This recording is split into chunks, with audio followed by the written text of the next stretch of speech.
Hello friends. Hi, I'm Rajvi and I'm sure you are all very curious to know about Mr. Manan Choksi's experience of being a part at Vipassana course Igatpuri. It was a 10 days long course from 13th April to 23rd of April 2012. Welcome back Mr. Manan Choksi and let's hear it from him.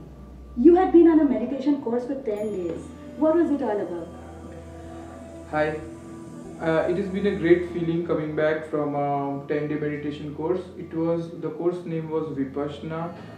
It is being carried out at Igatpuri near Nasik in Maharashtra, and it's about all about getting control of your own mind and your own self by a technique called from the Buddhist religion, and it's something to do with spirituality, something to do with your discipline, self-discipline, and also getting a meditation routine in which it helps your day-to-day activities. So that was it all about. What were the things that you did not do for all these 10 days? Yeah, so the things what we did were the number of things that we did were less than the number of things that we did not do. For example, we did not speak at all with anybody except our teacher for say maybe once in 2 days for 5 minutes I get to speak with the teacher, as we did not speak at all with anybody in the campus. We did not have dinner. We did not have any access to computers, mobile phones, BlackBerry Messenger, Facebook, or even reading or writing. The beauty of this technique is that you let your mind rest in calm. Then only you will get a true benefit of this technique, and more importantly, you don't even read the anything about this technique. Also, there is a lot of literature available on Vipassana and meditation and Buddhism, but they did not allow us even to read about that. That was so strict.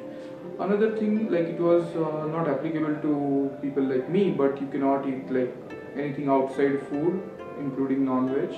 It was a pure vegetarian food. Of course, it was wholesome and it was filling, but for the breakfast and lunch thing that what they provided, but we had a light vegetarian diet, and there was no intoxicants or anything allowed on the campus, including like tobacco or alcohol or anything. This course is very much useful for people who are addicted to stuff. Like I was addicted to mobile phones Undoubtedly. and emails, and I realized that on the very first day it was very easy for me to assume that there will be no problem in leaving emails, because if I don't have to do emails and I don't get emails, it will be all fine. But I realized that when I was standing in the line to get the place allotted to me for meditation, it took about 2.5 hours, and at that 2.5 hours, first day I realized that without email I could not keep myself busy.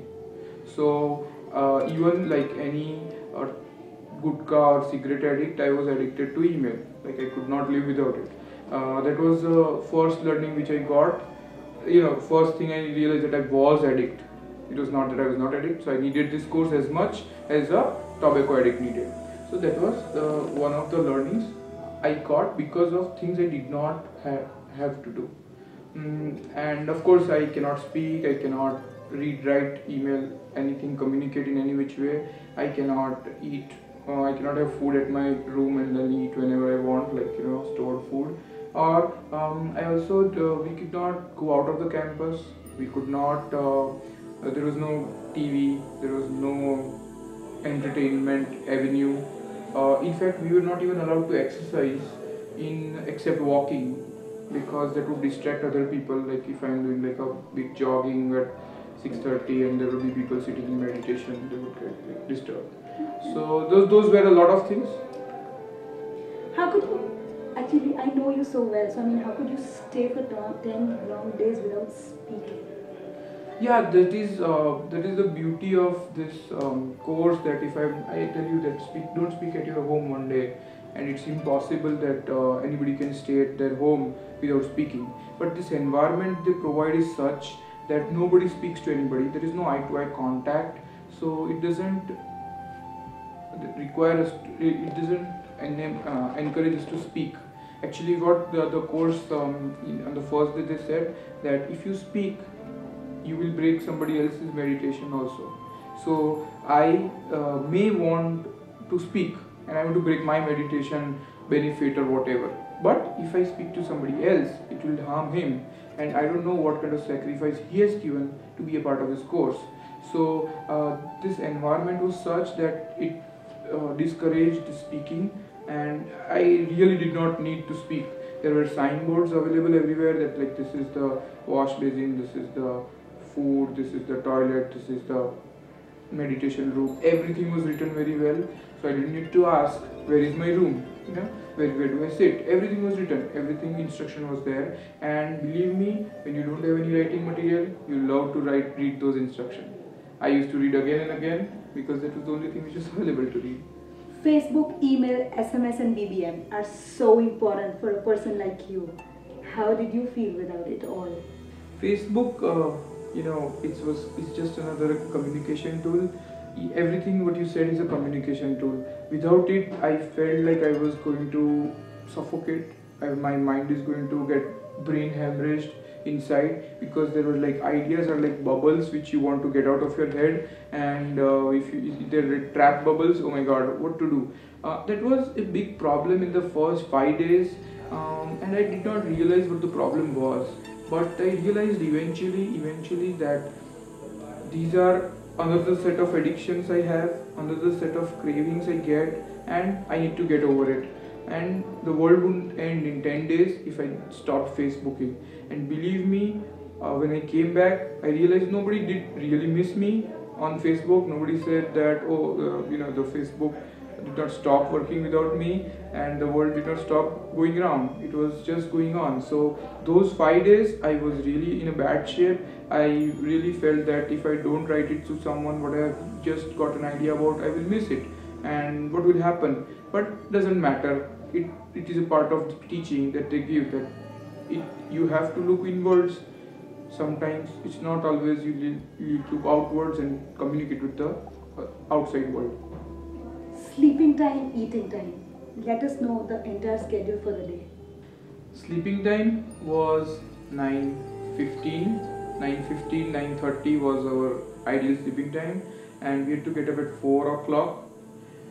And we get a 1 hour rest between 12 o'clock to 1 o'clock in the afternoon.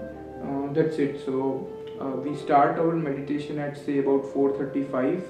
Then we get a break for breakfast at 6:30. Then we have a lunch break at 11 o'clock. Then 11 o'clock lunch. That sounds difficult, but when you get up at 4 o'clock, you get very hungry at 11 o'clock. And you get a sleeping break. Then again you start meditation at 2:30. It ends at 5 o'clock, tea break. Then you get again start at 6 o'clock, again meditation. Then you get an evening discourse at 7, and another short meditation, half an hour time between 8:30 to 9. Then you go to sleep at 9 o'clock. So pretty much minimum you would meditate for 10 hours every single day. Minimum for 12 for 2 hours you get to hear discourses and all that. Pretty much you are, if you leave that exact to the timetable, you would be doing 14 hours of Vipassana like meditation and the Vipassana discourses, and remaining 7 hours you sleep, and remaining is for yourself. So 3 hours or so. So that was a tight schedule. How could you adjust to this absolute different time frame and pattern for all the days? Time frame was totally different from day one. That is the beauty. It's not, you don't get a phased in manner, but it was from day one. But believe me, again I would say the environment was such that it was not at all a problem, and we could adjust it in snap. You said there was no dinner. So what was the overall food served during the day? How many meals and what quantity? Food was vegetarian, and there was no fixed quantity. You could get unlimited food, and they had a good wholesome breakfast and a good lunch with like two vegetables, roti, rice and dal, and of course salad. And lunch was very good.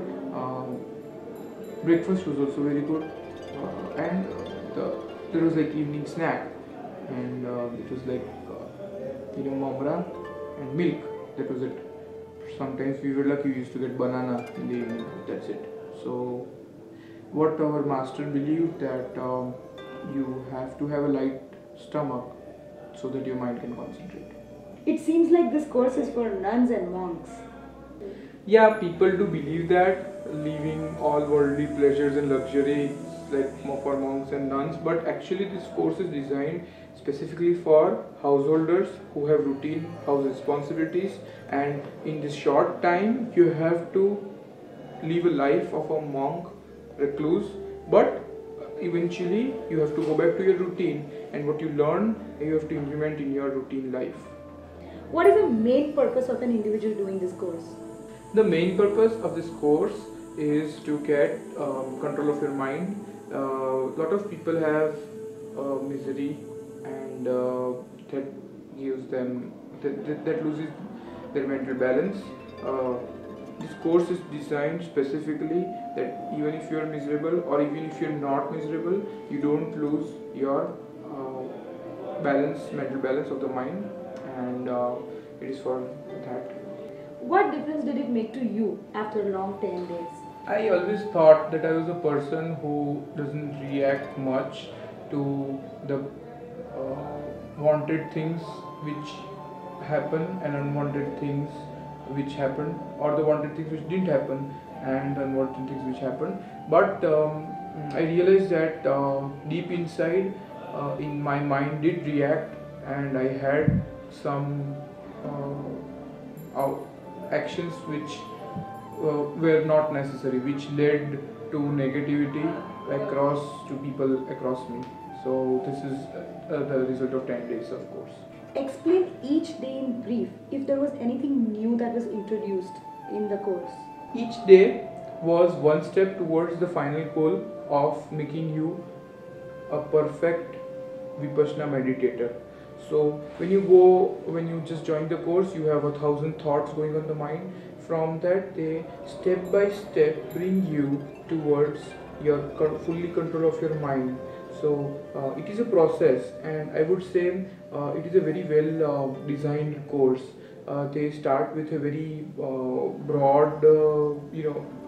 broad spectrum of things you have to focus on, and then the focus goes short to such a thin area, so like a pinpoint, like a hair follicle on your skin, you are able to focus on. Of course, I was not able to achieve that pinpoint precision, but yeah, I could do pretty much like a finger area. When a finger is touching your area, you can feel the sensation it generates in that contact area.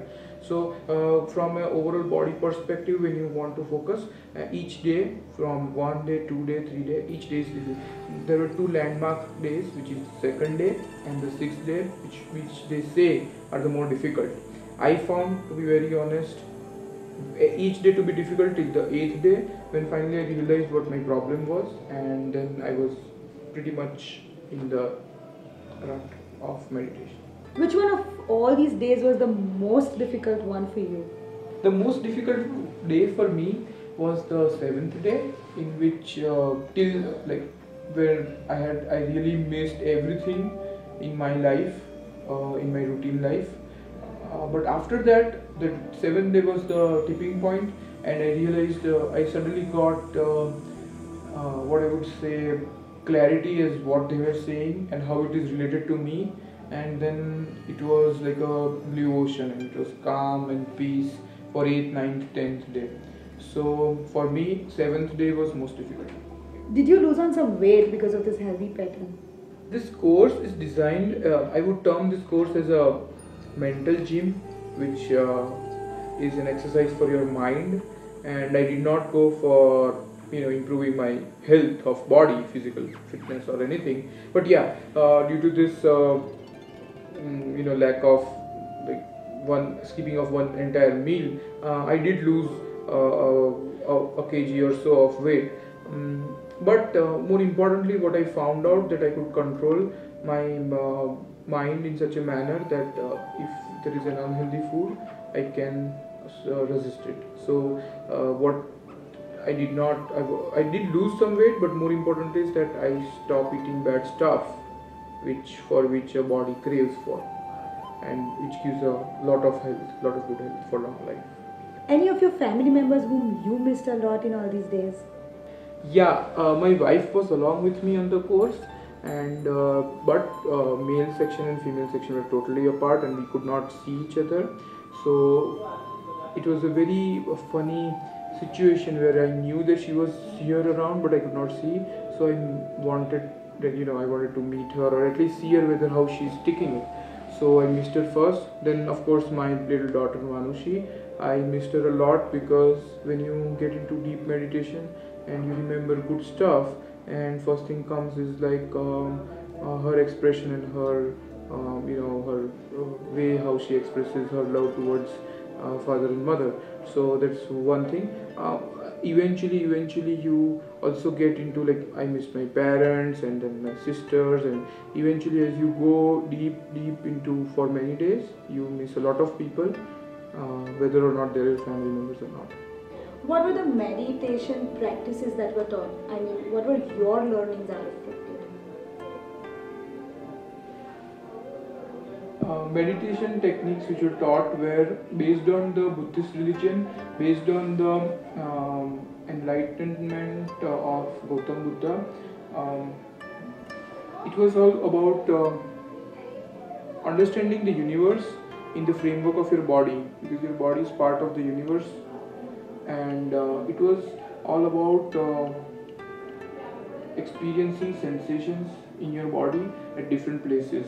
So if you get angry, how does it feel in your breath? How does it feel in your, say, maybe stomach?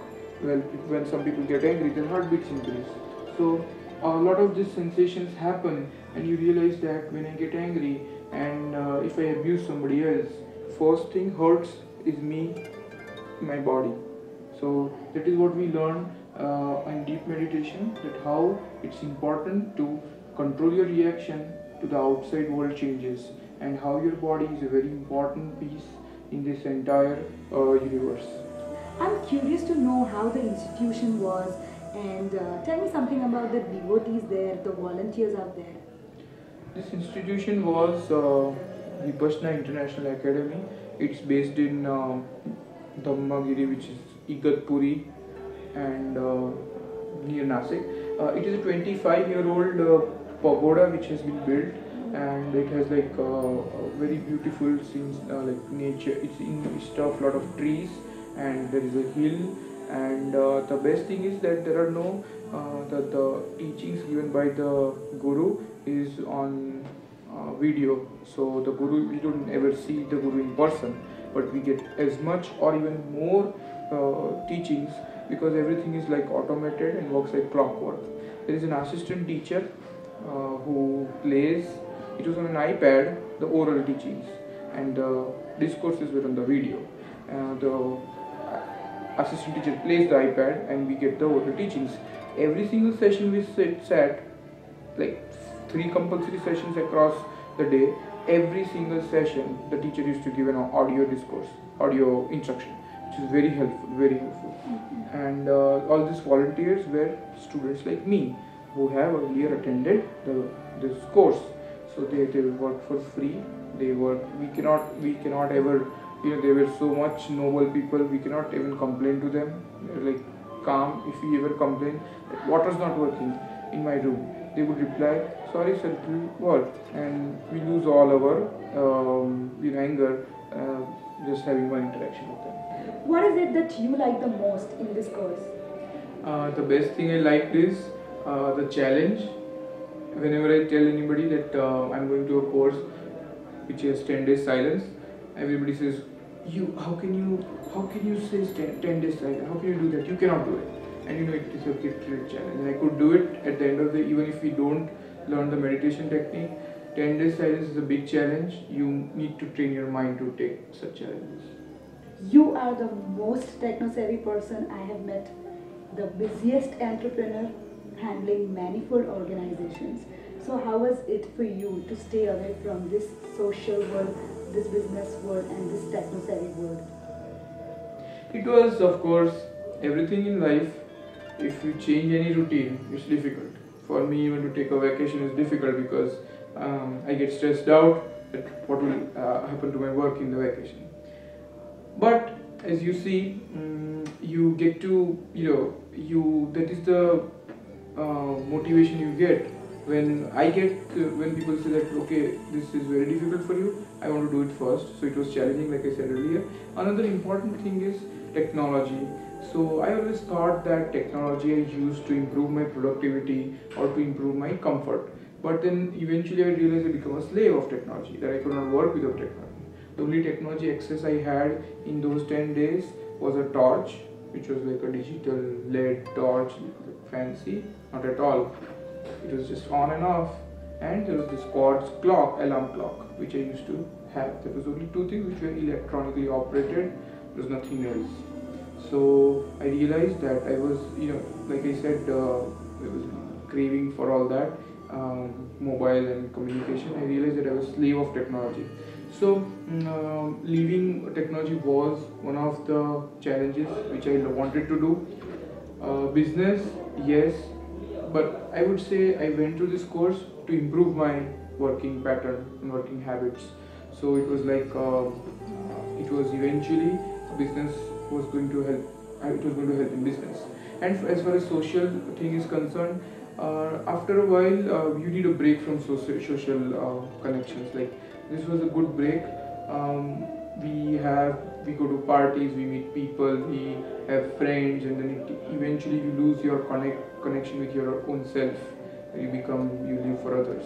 So these are the things which help me motivate and for 10 days to pass on this difficult course and difficult times.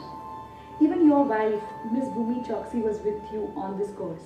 Any different changes in her or any learnings that were different to yours? Tell me about her experience. My wife attended this course for the first time. It was my second course. I had done one 7 years ago. So her experience was like of a first time goer. It was like she used to get a lot of nightmares and a lot of she got acidity as a side effect of meditation. But yeah, it helped her remove the deepest fears she had in herself. It helped her take out a lot of negativity. It helped her take out a lot of deep-rooted memories or deep-rooted aversions which she had inside her. And I see that she still gets angry as much she used to, but she's coming back to normal state of mind faster. And I can see it very much that she has been benefited a lot in this course. What is a practice or follow-up that now one should do as a follow-up to the course that you did? This course requires you to continue meditation practice, say maybe 2 hours every day. But I had been before, and my experience is that if you have, even if you have 1 hour every day meditation practice, it will help you go higher and higher in this meditation technique. Who, according to you, should be doing this course, or maybe all should go on for this course, and why? According to me, everyone should go to this course because everyone has a body and everyone's body behaves in a similar manner. To get control of their mind, they should do it. However, what the institution believes that it should be voluntary, it should not be compulsory, and people should be aware of their own life before they go there. There are a lot of miseries in life, and some people think that they are very happy. When you go there, you really know whether you are happy or not. But before you go there, you should be aware of what you're looking at, what are the answers you seek from this course, and you should go to this course. So Manan, keep up your meditation technique going strong. Thank you very much from all of us for sharing this valuable experience you had with this 10 days silence. Yeah, it's a great feeling to share this wonderful experience with people. As they say that if you share, if you promote this meditation technique to people, and if their lives get improved, you get ahead in your meditation level. I would say at last what we learned every single day: be aware, be equinox. You have to be aware of the things going around you, and you have to still be calm as if you are in a stable state of mind. So that's what learning is, the last which I want you to take with you. Thank you.